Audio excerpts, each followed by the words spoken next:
Channel खेला दिखाएगा दिखाएगा। इस चैनल को मैं गायब कर दूं। छाम और मटका तू चला ना ऊपर हो जाए। साहब हमार बेटा चंदू राती से पता न कहाँ गायब हो गई।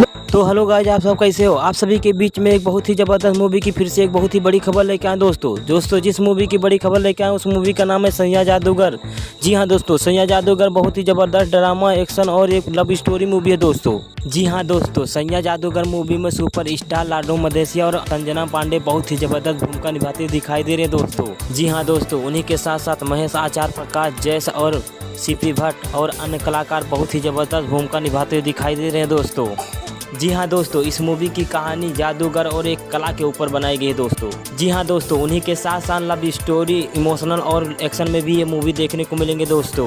जी हाँ दोस्तों, इस मूवी की ट्रेलर बहुत ही जबरदस्त सोशल मीडिया पर धमाल मचा दिया दोस्तों। जी हाँ, सभी को बता दें इस मूवी के डायरेक्टर का नाम, जो इस मूवी को डायरेक्ट किए दोस्तों। जी हाँ दोस्तों, मूवी के डायरेक्टर का नाम है संजीव बहुरूपी जी ने इस मूवी को डायरेक्ट किए दोस्तों। आप सभी को बता दें यह मूवी कब और कहाँ रिलीज किया जा रहा है दोस्तों। तो आप सभी को बता दें इस वीडियो में यदि हमारे चैनल पर आप सभी नए हो तो हमारे चैनल को सब्सक्राइब कर देना दोस्तों, क्योंकि आप सभी को यहाँ पर मूवी की कंफर्म अपडेट मिलने वाली है दोस्तों। आप सभी को बता दें यह मूवी 8 अक्टूबर को शाम 6 बजे वर्ल्ड टेलीविजन प्रीमियर पर आप सभी को B4U चैनल पर देखने को मिलने वाली है दोस्तों। सभी को बता दें यह मूवी 9 अक्टूबर को आप सभी को 9:30 बजे वर्ल्ड टेलीविजन प्रीमियर में आप सभी को B4U चैनल पर भी देखने को मिलने वाली है दोस्तों। बता दें दोस्तों यह मूवी 8 अक्टूबर को और 9 अक्टूबर को इस मूवी को देखना ना भूलेगा दोस्तों। इस मूवी को एक बार जरूर देखिएगा दोस्तों। तो आप सभी को बता दें भोजपुरी से रिलेटेड जानकारी सबसे पहले अगर आप अपने मोबाइल पर देखना चाहते हैं दोस्तों तो हमारे चैनल को सब्सक्राइब कर लेना, क्योंकि आप सभी को हमारे चैनल पर सबसे पहले अपडेट मिलेंगी दोस्तों। मिलते हैं दोस्तों अगले वीडियो में, इससे भी बड़ी खबर लेके आएंगे दोस्तों। तब तक के लिए धन्यवाद।